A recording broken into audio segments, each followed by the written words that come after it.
আবারও চলে এলাম নতুন একটা মিনি ব্লগ নিয়ে। আর আজকের দিনটা ছিল শনিবার। বিশ্বাস করো আমার একবারও কিন্তু যাওয়ার কোনো উদ্দেশ্য ছিল না এই জায়গাটা। আর কে কে চিনতে পারছো বলো তো জায়গাটা? ঠিকই ধরেছো, এটা হচ্ছে নৈহাটি বড়মা। তো বলে না যে বড়মা যখন ডাকে কীভাবে যে ডাকবে তুমি নিজেও বুঝতে পারবে না, কিন্তু পুজো দেওয়ার জন্য ভাগ্য লাগে। বাট সেই ভাগ্যটা আমার আজ হয়নি, বা আমার কাজ ছিল হুগলিতে। আমি ফেরার টাইমে ভাবলাম তোমাদের সামনে একটু শেয়ার করি। তো শনিবার ছিল দিনটা, যেহেতু মানে আগামীকাল। তো দেখতেই পাচ্ছ এখানে কিন্তু ভিড় কিন্তু খুব একটা বেশ নেই।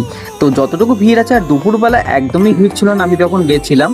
তো যাই হোক, তোমরা যারা ভাবো এখনো পর্যন্ত যে শনি মঙ্গলবার প্রচণ্ড পরিমাণে ভিড় হবে বড়মার ওখানে, আমি বলবো একদমই ভুল কথা। যেহেতু আমার চোখের সামনে দেখা, তো তোমরা গেলে শান্তিপূর্ণভাবে কিন্তু পুজো দিয়ে আসতে পারবে। তো এইভাবেই হচ্ছে বড়মা হয়তো ডেকেছিল, জাস্ট উপর দিয়ে দর্শন করলাম বাইরে থেকে। এখানে লেখা আছে না, ধর্ম যার যার, বড়মা সবার। বড়মার জন্য সবার দ্বার খোলা রয়েছে।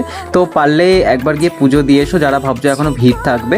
তো এখানে দেখছো মোটামুটি ভিড় রয়েছে। আমি তো পুজোটা দেওয়া হয়নি, বললাম না ভাগ্যে এইবার হয়তো নেই, কিন্তু প্রার্থনা করে এসেছি। যাই হোক, আবার যাবো খুব শিগগিরই মায়ের কাছে পুজো দেওয়ার জন্য। ভালো থেকো, সুস্থ থেকো।